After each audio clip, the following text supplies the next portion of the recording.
Eh bien, chaque parole de Jésus est une parole spéciale, car en réalité, Jésus n'a jamais parlé pour parler. Tout ce qu'il a dit avait sa raison d'être et était très profond. C'est la raison pour laquelle, par exemple, 2000 ans après, ces paroles demeurent toujours un sujet d'émerveillement pour toute personne qui prend vraiment le temps de les méditer. François vient de vous offrir un Nouveau Testament. Si jamais vous avez lu le Nouveau Testament, vous avez pris le temps de vous arrêter quelques minutes par jour pour méditer sur les paroles du Seigneur Jésus, faites-le. Vous allez voir que c'est vraiment une parole vivante. C'est plus que des mots. C'est l'Esprit de Dieu qui agit à travers la parole de Jésus. Et bien sûr, parmi les nombreuses paroles qui nous ont été miraculeusement, justement, conservées dans les Saintes Écritures, il y en a qui nous frappent par leur intransigeance. Par exemple, ces paroles prononcées lors de la guérison miraculeuse d'un homme qui était paralysé, qu'on avait dû faire passer par le toit de la demeure où Jésus était, parce qu'il y avait tellement de gens qui entouraient Jésus, tout le monde venait le voir pour être guéri, pour le voir faire des miracles, justement. Jésus était vraiment une source d'attraction. Il attire vers lui. Et alors, il y avait toujours une foule qui entourait Jésus, et puis cet homme qui était paralysé avait des amis qui l'aimaient bien, puis il savait que Jésus pouvait faire quelque chose pour lui. Mais ils ne pouvaient pas l'amener jusqu'à lui, étant donné qu'il y avait cette foule dense qui entourait Jésus. Alors, ils ont décidé de monter sur le toit de la maison, de défaire le toit. On sait que les maisons orientales, à l'époque, le toit était quand même très simple à défaire. Ils ont tassé les tuiles, finalement. Ils ont passé avec des câbles sur sa civière cet homme qui est apparu comme ça devant Jésus. Et Jésus, là, comme il fait toujours, comme François disait, Jésus a une parole pour lui, il l'a guéri. Mais à l'occasion de ce miracle, ce qui est intéressant, parce qu'il y avait toujours des gens religieux qui étaient là pour regarder ce que faisait Jésus et ce que disait Jésus pour essayer de le prendre à défaut avec leur religion. Et Jésus faisait, on dirait presque exprès pour les mettre devant des situations, parce que la vérité, vous savez, elle nous frappe toujours, elle nous éblouit, puis elle nous dérange, la vérité. Quand ça ne dérange pas, c'est pas la vérité. La vérité dérange vraiment.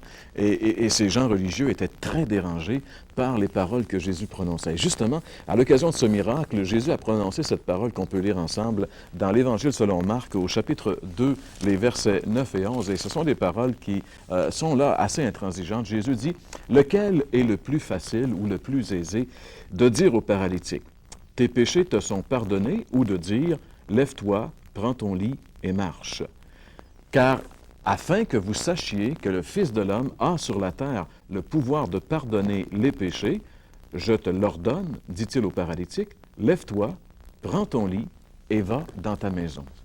Alors, c'était un homme qui était vraiment paralysé, couché sur un lit, et Jésus lui dit quelque chose de bien spécial, il dit, je te pardonne tes péchés. Et cet homme n'était pas venu pour avoir le pardon de ses péchés, il était venu pour avoir la guérison de son corps. Mais Jésus voulait prouver aux gens qu'il regardait, et particulièrement les gens religieux, qu'il avait seul la puissance de pardonner les péchés. Et s'il avait juste dit « je te pardonne les péchés », les gens ne l'auraient pas cru. Mais Jésus dit « qu'est-ce qui est plus facile? Pardonner les péchés ou de dire à cet homme « lève-toi, prends ton lit et va-t'en chez vous ». Alors, c'est sûr que pour les gens qui étaient là, c'était beaucoup plus difficile de dire « prends ton lit », parce que si Jésus était capable de dire à un paralytique de prendre son lit, ça prouvait qu'il était aussi capable de pardonner les péchés. Eh bien, Jésus a dit à l'homme, prends ton lit et va-t'en. Et ce paralytique a pris son lit sous son bras, et puis il est rentré chez lui ce soir-là, comme il n'avait probablement jamais entré chez lui. Il n'est pas rentré sur son lit, mais c'est son lit qui était sur lui. C'est lui qui tenait son lit. Et c'est ce que fait Jésus, justement. C'est la puissance de Jésus. Et Jésus a dit, le Fils de l'homme a sur la terre le pouvoir de pardonner les péchés. Ça, c'est une parole très importante que Jésus a prononcée à cette occasion. Une parole bien spéciale de Jésus. Il déclare, et il est le seul à avoir fait cette déclaration, une déclaration semblable, il déclare avoir le pouvoir de pardonner les péchés. Gaston, tu avais quelque chose à nous dire. Ah oui, oui, mais une question à te poser, bien sûr. Pourquoi ce besoin semble si important, le pardon des péchés? Ça, c'est une bonne question, Gaston. C'est parce que le péché, il est beaucoup plus terrible qu'on le croit. Aujourd'hui, Gaston, c'est bien évident, le mot péché, c'est un mot qui, pour la plupart des gens, un mot qui est très démodé, qu'on n'utilise pratiquement plus. Mais pourtant, les conséquences du péché sont omniprésentes dans notre société. On est pris avec des problèmes terribles, et puis on a enlevé le mot péché, mais on a la conséquence de ce péché-là. continuellement devant les yeux. La violence qui est dans notre société, qui ne cesse de monter, qui fait de nos sociétés, de nos villes, des endroits où c'est rendu dangereux de vivre. On ne sait jamais qui va nous sauter dessus, qui va nous attaquer. La violence dans le foyer, la violence dans les couples, la violence dans les familles, la violence dans le sport. Il y a de la violence partout. L'homme est violent. Ça, c'est le péché. C'est une des réactions du péché de l'homme. Les divorces, c'est-à-dire ces séparations à l'intérieur du mariage, ces familles qui éclatent, l'égoïsme, les querelles, les guerres, les vols, enfin, on pourrait multiplier à l'infini presque. Et la Bible dit que la source de tous ces problèmes humains, c'est le péché. Le mot péché, selon son étymologie, signifie littéralement manquer le but. C'est, à toute fin pratique, passer à côté de la raison d'être de la vie humaine. C'est, en d'autres termes, rater l'existence. Et la plus terrible conséquence du péché, c'est la mort. L'apôtre Paul, dans l'épître qu'il écrit aux Romains, il y a déjà presque 2000 ans de cela, développe justement la grande doctrine du salut. Et il est obligé, bien sûr, de souligner les effets dévastateurs du péché. Et dans Romains 6, le verset 23, on peut même le lire ensemble à l'écran, on lit ceci. « Car le salaire du péché, c'est la mort. Mais le don gratuit de Dieu, c'est la vie éternelle en Jésus-Christ, notre Seigneur. » Mais la première partie du verset nous dit « Le salaire du péché, c'est la mort. » Donc, ça veut dire que le péché a une rémunération. On ne pêche pas gratuitement. Dès qu'on commet un péché, vient une rémunération. Et la Bible dit qu'un seul péché amène la mort. Et la mort, ça veut dire la séparation. Et premièrement, il s'agit de la séparation d'avec Dieu. C'est ce que la Bible appelle la mort spirituelle. Le péché a pour conséquence de couper toute communion entre l'homme et Dieu.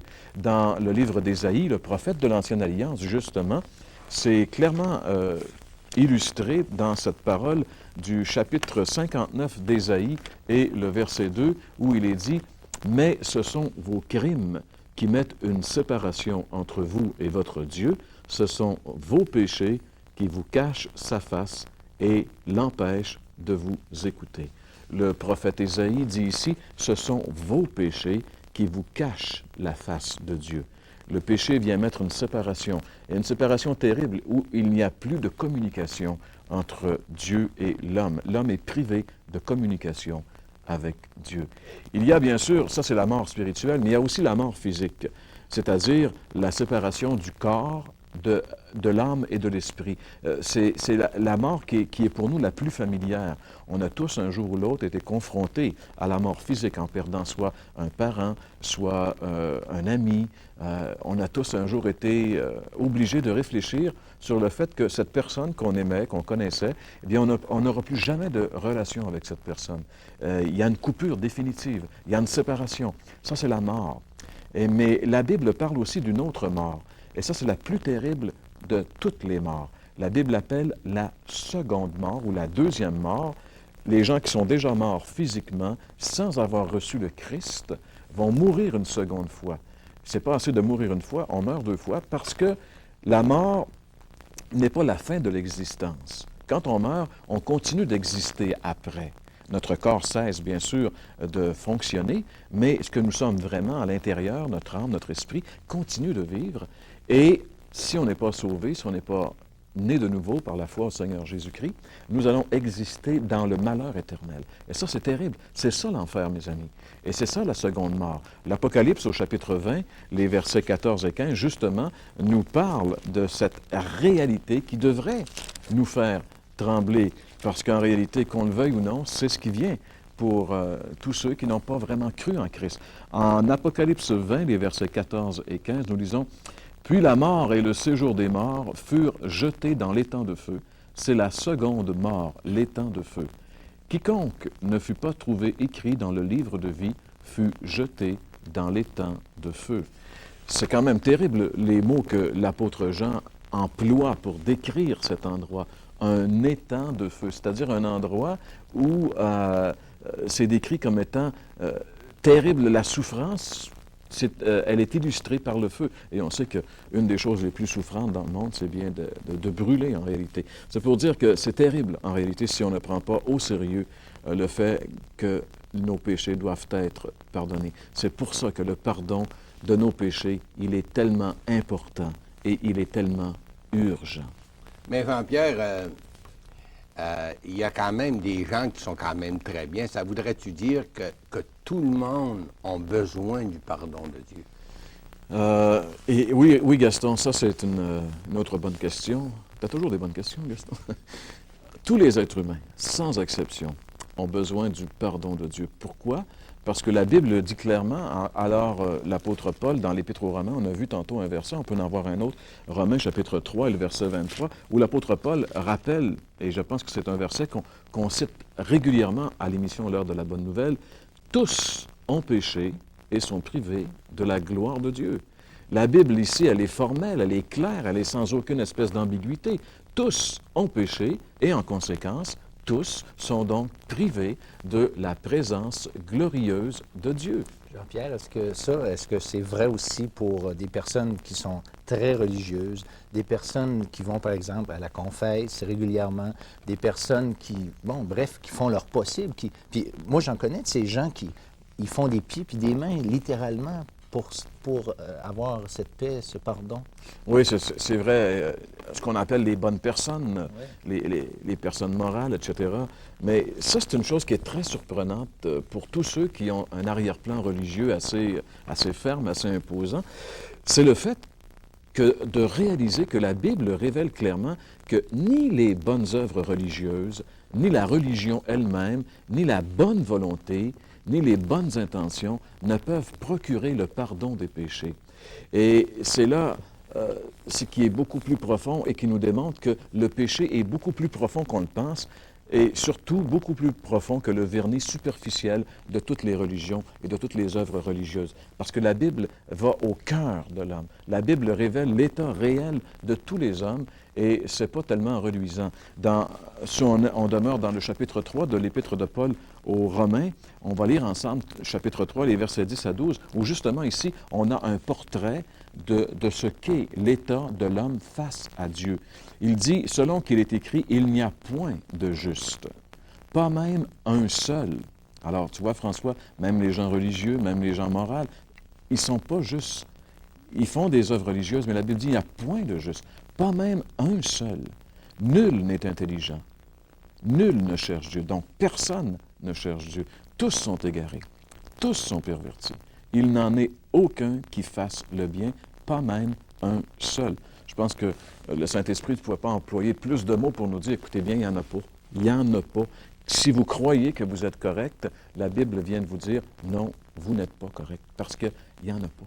Il n'y en a pas, et ça, c'est le fait que nous avons tous désespérément besoin de pardon, parce que nous sommes tous des pécheurs, et seul Jésus a la puissance nécessaire pour nous pardonner. Alors, Jean-Pierre, d'après ce que tu dis, là, le bien qu'on peut faire, ça n'enlève pas le mal puis le péché qui est dans nos vies. Est-ce que ça veut dire que tous ont besoin, mais comment se procurer ce pardon que Dieu a pour nous? C'est en réalité la question déterminante. Comment se procurer ce pardon qui est en Jésus-Christ? Bien, il y a un seul moyen, par la foi en Jésus-Christ. Toute la Bible l'affirme clairement, autant l'Ancien Testament que le Nouveau Testament. Je dirais que l'Ancien Testament et le Nouveau est résumé dans un seul verset, dans le livre des Actes des Apôtres, chapitre 10 et le verset 43. C'est l'apôtre Pierre qui prêche et il dit ceci, « Tous les prophètes rendent de lui, c'est-à-dire de Jésus, le témoignage que quiconque croit en lui reçoit par son nom le pardon des péchés. » Ce qui est intéressant, Gaston, c'est que si tous ont péché et ont besoin de pardon, quiconque croit en Jésus reçoit par lui le pardon de ses péchés. Jean-Pierre, si le péché est universel, la solution et le pardon peut aussi être disponible à n'importe qui. En réalité, le mot quiconque, François, qu'on a lu dans le verset et qu'on peut lire à plusieurs places dans la Bible, c'est un pronom relatif indéfini qui signifie n'importe qui. Parce que quand Jésus est mort sur la croix, il a porté les péchés de tous les hommes. Le pardon qu'offre Jésus n'est pas limité par l'âge, le sexe, la race, la langue, le statut social, etc. Mais ça veut dire, Jean-Pierre, que tout le monde sont vraiment sauvés. Là. Je veux dire, à ce moment-là, c'est quiconque, là, c'est tout le monde. Bien, c'est justement, François, c'est pas tout le monde, parce qu'il faut absolument croire. La Bible dit quiconque croit, c'est-à-dire n'importe qui met sa confiance uniquement et entièrement en Jésus et en son œuvre à la croix. La Bible, elle est très claire à ce sujet. La Bible nous dit, si vraiment nous croyons au Seigneur Jésus, nous obtenons immédiatement le pardon de nos péchés. Immédiatement, le pardon de Dieu en Jésus est accessible pour tous ceux qui veulent se tourner vers lui. D'ailleurs, la Bible souligne l'urgence de régler cette question en disant, à vous qui entendez sa voix, n'endurcissez pas votre cœur. Et c'est aujourd'hui le jour du salut. Pour expérimenter le pardon de Jésus dès maintenant, il te suffit de te reconnaître pécheur. La Bible dit tous ont péché et sont privés de la gloire de Dieu. De croire de tout ton cœur que Jésus est mort sur la croix pour toi, personnellement, en portant tes propres péchés à ta place. Et enfin, de lui céder le contrôle de ta vie. La Bible dit à tous ceux qui l'ont reçu, à ceux qui croient en son nom, il a donné le pouvoir de devenir enfants de Dieu. Pourquoi ne pas recevoir le Seigneur Jésus maintenant, en faisant cette courte prière? Seigneur, je te demande pardon pour mes péchés. Je te reçois comme mon Sauveur. Prends ma vie et fais de moi ce que tu veux.